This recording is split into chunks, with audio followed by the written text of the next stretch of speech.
ഇന്ന് നമ്മളൊരു വെറൈറ്റി ആയിട്ടുള്ള ചായയാണ് കേട്ടോ ഉണ്ടാക്കുന്നത്. സാധാരണ നമ്മൾ ചായ ഉണ്ടാക്കുമ്പോൾ ആദ്യം വെള്ളം തിളപ്പിക്കാൻ വേണ്ടിയിട്ട് വെക്കുമല്ലേ. പക്ഷേ ഈ ഒരു ചായക്ക് നമ്മൾ ആദ്യം പഞ്ചസാര ഒന്ന് ചൂടാക്കാൻ വേണ്ടിയിട്ടാണ് കേട്ടോ വെക്കുന്നത്. നിങ്ങൾ മധുരത്തിന് എത്രയാണോ പഞ്ചസാര എടുക്കുന്നത് അതെടുക്കാം.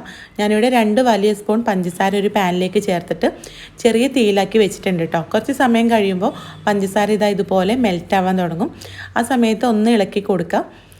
ഇളക്കി കൊടുക്കണമെന്നൊന്നുമില്ല, ചെറിയ തീയിൽ കുറച്ച് സമയം വെക്കുമ്പോൾ പഞ്ചസാര നല്ല പോലെ ഒന്ന് മെൽറ്റായിട്ട് കളർ ഇതുപോലെ ഒന്ന് ചേഞ്ച് ആയിട്ട് വരും. മുഴുവനായിട്ട് ഇതൊന്ന് അലിഞ്ഞു വന്നാൽ നമുക്കിതിലേക്ക് കുറച്ച് വെള്ളം ചേർത്ത് കൊടുക്കാം. ഞാനിവിടെ 1/2 ഗ്ലാസ് വെള്ളം ഇതിലേക്ക് ചേർത്ത് കൊടുക്കുകയാണ് കേട്ടോ. ഇത് കരിഞ്ഞു പോകരുത്. ഇതുപോലെ കളറൊന്ന് ചേഞ്ച് ആവുന്ന ആ ഒരു സമയത്ത് തന്നെ വെള്ളം ചേർക്കണം. കരിഞ്ഞു പോയി അതിൻ്റെ ടേസ്റ്റ് മൊത്തത്തിൽ അങ്ങോട്ട് മാറും കേട്ടോ. അപ്പോൾ ഇതിലേക്ക് 1/2 ഗ്ലാസ് വെള്ളം ചേർത്ത് കൊടുക്കുകയാണ്. വെള്ളം ചേർക്കുന്ന സമയത്ത് ഇതൊന്ന് ക്രിസ്റ്റലായിട്ട്, അതായത് ഒക്കെ കൂടെ ഒന്ന് കട്ട പിടിച്ച പോലെ ഉണ്ടാവും. പിന്നെ കുറച്ച് സമയം തിളക്കുമ്പോഴേക്കും ഈ കട്ടയൊക്കെ മെൽറ്റായിട്ട് അലിഞ്ഞില്ലാതാവും കേട്ടോ. ഇനി ചായ ഒന്നുകൂടെ ടേസ്റ്റി ആക്കാൻ വേണ്ടിയിട്ട് ഞാനിതിലേക്ക് 1-2 ഇൻഗ്രീഡിയൻസും കൂടെ ചേർക്കുന്നുണ്ട്. അത് നിങ്ങൾക്ക് ഇഷ്ടമുണ്ടെങ്കിൽ ചേർത്താൽ മതി കേട്ടോ. അപ്പോൾ ആദ്യം ഞാനിതിലേക്ക് 2 ഏലക്ക ചേർത്ത് കൊടുക്കുകയാണ്. ഏലക്കയുടെയൊക്കെ ഫ്ലേവർ ഇഷ്ടമുള്ളവർക്ക് ചേർത്ത് കൊടുക്കാം. പിന്നെ ചെറിയൊരു കഷ്ണം കറുവപ്പട്ട ഇതിലേക്ക് ചേർക്കുകയാണ്. ഇനി ഇതിലേക്ക് 1/2 ടീസ്പൂൺ ഇഞ്ചി ചതച്ചതാണ് ചേർക്കുന്നത്. ഇത് 3ഉം ചേർക്കുമ്പോൾ നമുക്കറിയാമല്ലോ ചായക്ക് പ്രത്യേക ഒരു ടേസ്റ്റ് ആയിരിക്കും. നിങ്ങളുടെ ഓരോരുത്തരുടെ ടേസ്റ്റിനനുസരിച്ചിട്ട് നിങ്ങൾക്ക് ഇതിൻ്റെ അളവിലും പിന്നെ ഏതൊക്കെ ചേർക്കേണ്ടതെന്നുള്ളത് നിങ്ങൾക്ക് മാറ്റം വരുത്താം കേട്ടോ. അപ്പോൾ നല്ല പോലെ തിളച്ച് വരുന്നുണ്ട്. നമുക്കിതിലേക്ക് കടുപ്പത്തിനനുസരിച്ചിട്ടുള്ള ചായപ്പൊടി ചേർത്ത് കൊടുക്കാം. ഞാനിവിടെ 1 ടീസ്പൂൺ ചായപ്പൊടി ഇതിലേക്ക് ചേർത്തിട്ടുണ്ട്.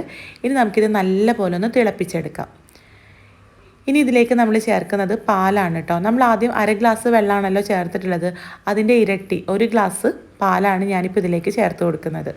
നിങ്ങൾക്ക് 1/2 ഗ്ലാസ് പാല് ചേർത്തിട്ടും ഉണ്ടാക്കാം കേട്ടോ. അപ്പോൾ കുറച്ചൊരു കട്ടിയില്ലാത്ത രീതിയിലാണ് ചായ ഉണ്ടാവുക. അപ്പോൾ ഞാനിവിടെ 1/2 ഗ്ലാസ് വെള്ളം എടുത്തപ്പോൾ 1 ഗ്ലാസ് പാലെടുത്തിട്ടുണ്ട്. ഇനി നമുക്കിത് നല്ലപോലെ ഒന്ന് ഇളക്കിയെടുക്കാം. എന്നിട്ടിത് നല്ലപോലെ ഒന്ന് തിളപ്പിച്ചെടുക്കാം. അപ്പോൾ ഇതാ നമ്മുടെ ചായ തിളക്കാൻ തുടങ്ങിയിട്ടുണ്ട്. ഇനി ഒരു 30 സെക്കൻഡ് നേരം നല്ലപോലെ തിളപ്പിച്ചിട്ട് നമുക്കിത് അരിച്ചെടുത്ത് ഗ്ലാസ്സിലേക്ക് മാറ്റാം. ഇതിന് മുമ്പൊരു ചായ ചെയ്ത സമയത്ത് 30 സെക്കൻഡ് എന്ന് പറഞ്ഞപ്പോൾ 30 മിനിറ്റ് ആണെന്ന് വിചാരിച്ചിട്ട് ആരോ കമൻറ്റ് ചെയ്തിട്ടുണ്ടായിരുന്നു ചായ വറ്റിപ്പോവില്ലേന്ന്. 30 സെക്കൻഡാണ് കേട്ടോ, അതായത് 1 മിനിറ്റിൻ്റെ പകുതി. ഇതെല്ലാം കൂടെ ഒന്ന് ജോയിൻ ആയിട്ട് വരാൻ വേണ്ടിയിട്ടാണ്. ഇനി നമുക്കിത് അരിച്ചെടുക്കാം. അപ്പോൾ നിങ്ങൾ ഇതുവരെ ഇതുപോലൊരു ചായ ഉണ്ടാക്കി നോക്കിയിട്ടില്ലെങ്കിൽ തീർച്ചയായിട്ടും ഉണ്ടാക്കി നോക്കണം കേട്ടോ. ചായക്ക് ഇഷ്ടപ്പെടുന്നവരാണെങ്കിൽ നിങ്ങൾക്ക് നല്ലപോലെ ഇഷ്ടമാവും. പിന്നെ ഒരുപാട് പേര് മുമ്പത്തെ ഒരു ചായയുടെ വീഡിയോയിൽ കമൻറ്റ് ഇട്ടിട്ടുണ്ടായിരുന്നു ഇത്ര കഷ്ടപ്പെട്ടിട്ട് ഇപ്പോൾ ചായ ഉണ്ടാക്കണമെന്നുള്ളത്. അപ്പോൾ നമ്മൾ എന്നും ഒരേ രീതിയിലല്ലേ കുടിക്കുന്നത്. വ്യത്യസ്തമായിട്ടൊക്കെ കുടിക്കാൻ താല്പര്യമുള്ളവർക്ക് ട്രൈ ചെയ്ത് നോക്കാം. എന്നെ സംബന്ധിച്ച് എനിക്ക് കുറച്ച് പണിയെടുത്താലും വെറൈറ്റി ടേസ്റ്റുകൾ ട്രൈ ചെയ്യാൻ ഇഷ്ടപ്പെടുന്ന ഒരാളാണ്. അപ്പോൾ ഇതുപോലുള്ള ആൾക്കാരുണ്ടെങ്കിൽ ട്രൈ ചെയ്ത് നോക്കുക. ഇനിയിപ്പോൾ പണിയെടുക്കാനൊന്നും പറ്റില്ല, എങ്ങനെയെങ്കിലുമൊക്കെ ചായ കുടിച്ചാൽ മതി എന്നുള്ളവർക്കാണെങ്കിൽ സ്ഥിരമായിട്ട് നിങ്ങൾ ഉണ്ടാക്കി കുടിക്കുന്ന പോലെ കുടിക്കാം കേട്ടോ. എനിക്ക് തോന്നുന്നു ചായ ഇഷ്ടപ്പെടുന്നവർക്ക് എങ്ങനെയാണെങ്കിലും വെറൈറ്റീസ് ട്രൈ ചെയ്യാൻ ഇഷ്ടപ്പെടുന്നവരായിരിക്കും.